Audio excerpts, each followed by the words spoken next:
லாஸ்டா வந்த அப்டேட்ல நம்ம என்ன பார்த்தோம் அப்படின்னா, பராசக்தி படம் இந்த படத்துக்கு அகேன்ஸ்டா ஒரு கேஸ் ஒன்று ஹைகோர்ட்ல ஃபைல் பண்ணியிருந்தாங்க. என்ன அப்படின்னா, பராசக்தி படம்ன்றது 2010 செம்மொழின்னு சொல்லப்படக்கூடிய ஒரு கதை. அந்த கதையில இருந்து எடுக்கப்பட்ட படம் தான் அப்படின்னு சொல்லி இதுக்கு அகேன்ஸ்டா ஒரு கேஸ் ஃபைல் பண்ணியிருந்தாங்க. அதுல இன்ட்ரீமும் கேட்டிருந்தாங்க. என்ன அப்படின்னா, இந்த படத்தை ரிலீஸ் செய்யக்கூடாது, எனக்கு இதுல ஒரு விவரம் தெரிஞ்சாகணும் அப்படின்ற மாதிரி பல விஷயங்களை கேட்டு இன்ட்ரீம் கேட்டிருந்தாங்க. அந்த கேஸ் இன்னைக்கு ஜனவரி 3 இன்னைக்கு ஹைகோர்ட்ல வந்துச்சு. இதை விசாரிச்ச நீதிபதி என்ன கேட்டாங்க அப்படின்னா, இப்படி ஒரு விஷயம் நடந்திருக்குன்னு சொல்ற அளவுக்கு இதுக்கான அந்த பிரிமா ஃபேசி வந்து அவ்வளவு ஒரு ஸ்ட்ராங்கா இல்ல.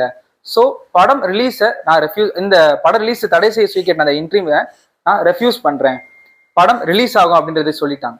அதை தொடர்ந்து என்ன கேட்டாங்க, அந்த இன்ட்ரீம்ல இன்னும் சில விஷயங்களை கேட்டிருந்தாங்க. டைரக்டருடைய பேரு, ப்ரொடியூசருடைய பேர், இவங்களுடைய பேரெல்லாம் எடுக்கணும்னு சொல்லியிருந்தாங்க. இது எந்த விஷயங்களுமே இருக்காது, எல்லாமே அந்த படத்துல இருக்கும், படமா ரிலீஸ் ஆகும் அப்படின்னு சொல்லி தெளிவா சொல்லிட்டாங்க. மெயின் கேஸ் வந்து ஜனவரி 8 அன்னைக்கு மாத்திருக்காங்க. அதுக்கப்புறம் என்ன நடக்குதுன்றத சேனல்ல ஃபாலோ பண்ணிக்கோங்க, தெரிஞ்சுக்கோங்க.